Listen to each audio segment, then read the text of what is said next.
war, peace, impeachment, corruption, economic catastrophes. There's so much going on right now that we can't lose sight of the fact that, among other things, there's a war going on, I would argue, against older Americans, against disabled Americans, against people who rely on Social Security and the social safety net. And as we go into this, a pivotal election year, it's more important than ever, in my view, to keep the focus on that. So here to help us with that a little bit is our friend Linda Benesch. Linda is the Communications Director of Social Security Works, as you know, right here in Washington, D.C., where she works advocating the expansion of Social Security, improving Medicare, lower prescription drug prices, all things that I would argue older Americans should enthusiastically support. She is also, among her many accomplishments and titles, an associate producer here at the Zero Hour,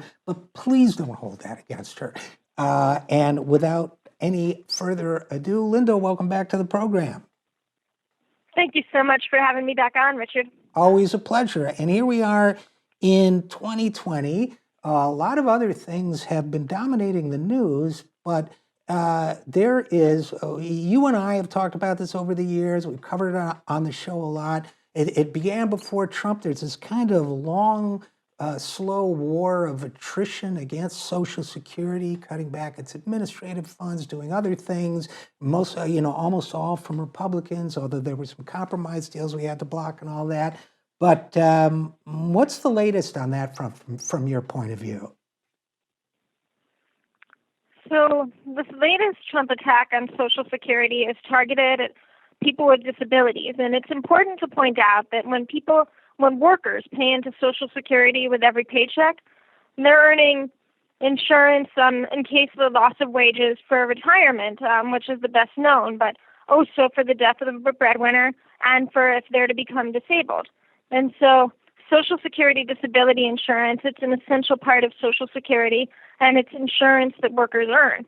Now, what the Trump administration is doing is that they're trying to push through a rule, which means that this is through executive action. They're trying to go around Congress and make it more difficult for people who are receiving Social Security disability benefits to keep receiving them.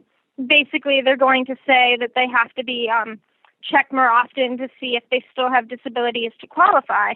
But the problem is that for a lot of these people, they're not necessarily going to get, all these notices from the government that say you have to have another review. And we know that this results in people who should be continuing to receive their benefits being kicked off, being cut off from the benefits that they need to live, because Ronald Reagan implemented a similar policy in the 1980s, which resulted in the deaths of several people, some of them by suicide, and many others facing homelessness and bankruptcy before Reagan was forced to reverse it after a massive outcry from the public and from Congress. It's so insanely cruel to me, and especially because, look, it's hard for anybody to take time out of their day to go through these exhaustive processes, paperwork and investigations and all that. But when you're talking about disabled people, people who find it, may find it difficult to travel, may find it difficult to use public transportation, maybe, living by themselves, who knows? There are a million ways that this can be a horrific burden on people. And Linda Benesch, I'm so glad that you mentioned Ronald Reagan, because there are so many things that I think from the point of view of most listeners to this program are uniquely horrific right now about Donald Trump and his Republican Party. But this has really been a kind of a Republican, kind of what I was trying to say in my introduction. This has been something Republicans have been really trying to gut Social Security and hurt the people it helps for a very, very long time. It's kind of baked into their DNA as far as I'm concerned. But what do you think? Yeah, I think that that's right, that most of the really terrible stuff that Trump is doing on Social Security, on Medicare, things like loosening nursing home regulations, he's doing because he's a standard Republican. But the difference between Trump and other Republicans is that he's also creating all this chaos, whether it's impeachment, whether it's trying to drag us into World War III with Iran, that's really overshadowing the terrible things that he's trying to do to our own benefits. And then also compared to other Republicans, he's smarter in his rhetoric. He says things like, oh, pharma's bad and we're going to take them on and lower drug prices, and then he takes their money and he doesn't do anything to lower drug prices. He says we're not going to cut your Social Security and Medicare, and then he has this sneaky, underhanded proposal to change a rule to cut the Social Security benefits of people with disabilities.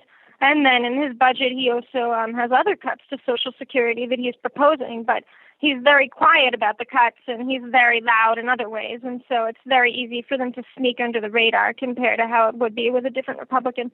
Yeah, especially I remember in those early Republican primaries, him being the only person on that debate stage with, 7 or 8 or 9 other Republican candidates, the only one who said he wouldn't cut Social Security, the only one who had, took a contrarian position. And I think that's one of the ways he got the nomination. So it's particularly underhanded. So here we are. We're going into an election year. We're always told year after year after year, and correctly, that older voters are a pivotal constituency, right? They always vote. They're always voters, I think, is the phrase we've used.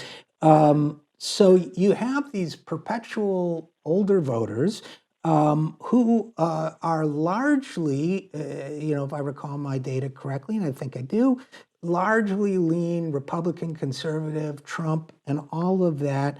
And I've never understood that because I don't think Republican policies are good for older voters. I think that progressive policies are especially good for older voters. And I don't get why we're not making a better case to these folks. What are you guys thinking in terms of how to address that? Well, so the good news is that we did see in the midterm elections that there was an increase in the share of older voters voting for Democrats. It's still not the majority, but we're making progress in the right direction, and it's also not set in stone. It's a relatively recent thing. Under the Bush years and under Obama, that older voters were still Republican. That wasn't so much the case before, and there are a lot of possible reasons, but a big part of why is because the distinction between the parties really blurred for a while on Social Security and Medicare, that everyone was talking about, oh, we need a bipartisan deal to, quote unquote, save the program, which was really code for cutting benefits. And so voters just didn't know who to believe on Social Security and Medicare. And then Trump blurred that distinction further, as you said, in 2016 by saying he was the only Republican who wasn't going to cut benefits.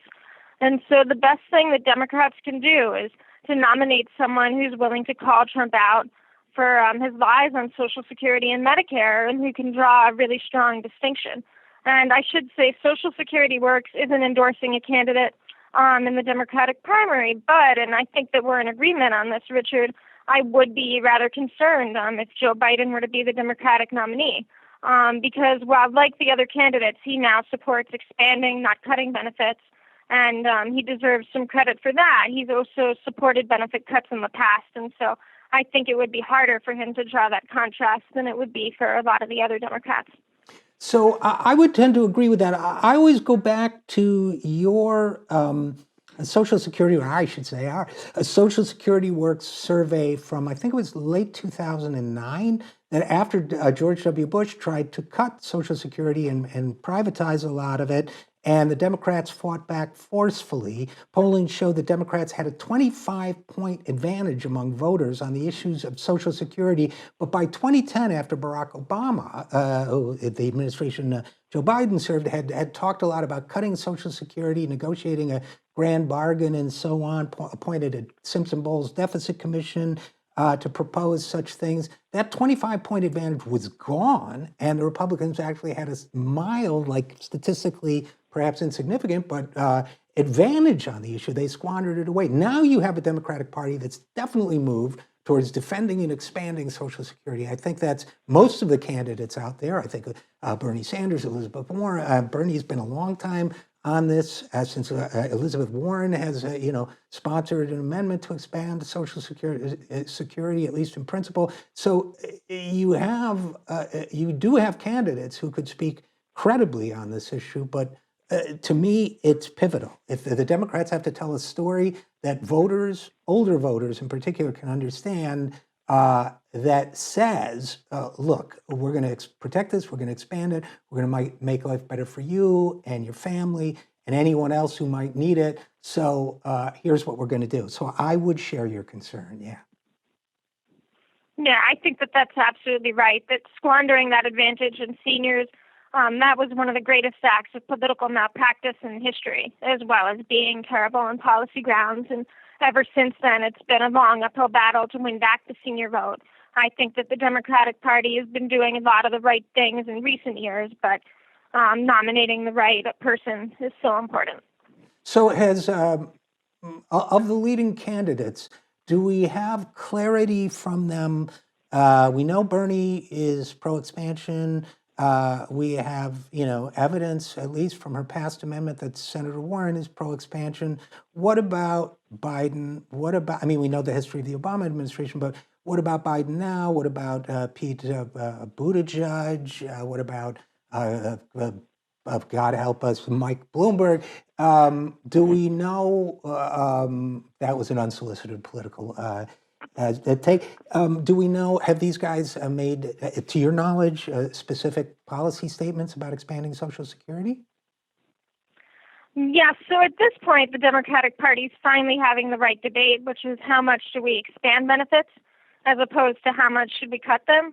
And so every candidate that you mentioned, with the exception of Bloomberg, which is no surprise since he's not even really a Democrat, does support expanding, not cutting benefits at this stage.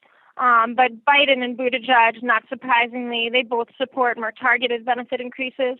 And Biden has very clearly said no cuts. I don't think that Buttigieg has been quite as forthcoming on that, and especially given some of his recent coziness with exactly the sort of big donors that have supported cuts in the past, I would be especially concerned there. But certainly no candidate, except for Bloomberg in the past and Biden, which he now claims is no longer the case, supports benefit cuts, and almost all of them support expansion.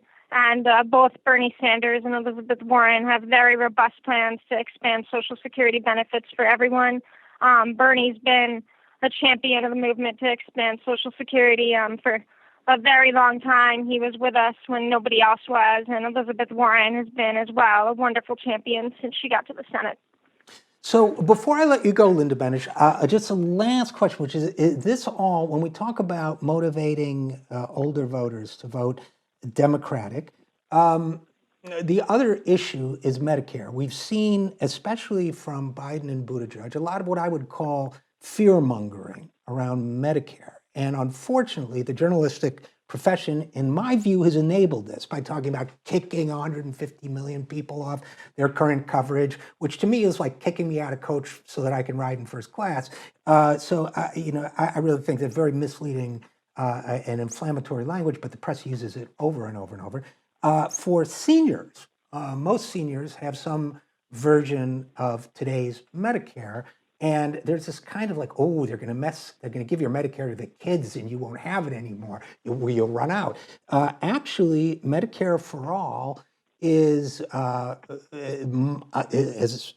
I used to do this for a living, I've looked at it. To me, it looks an awful lot like a way better deal for seniors than the Medicare they've got now. Am I off base?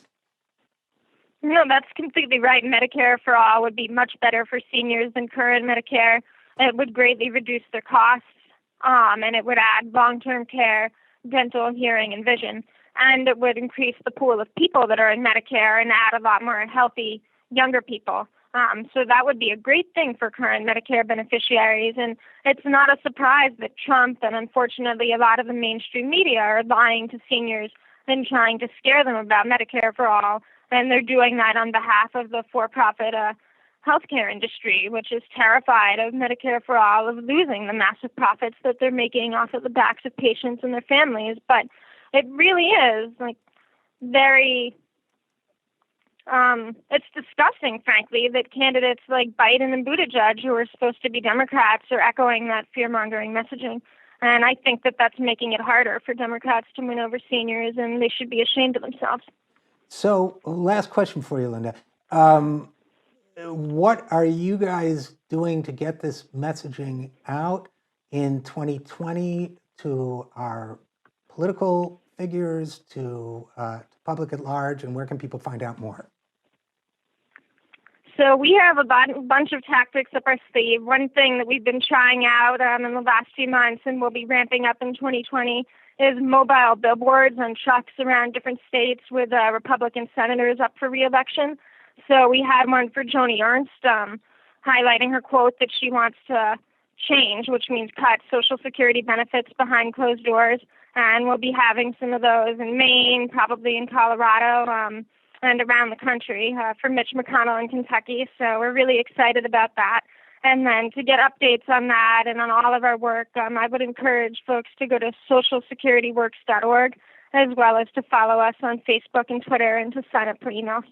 Well, that sounds like a good plan. So Linda Benesch, Communications Director for Social Security Works, thanks so much for the great work you've been doing on this topic, and thanks for coming on the program and enlightening us about it.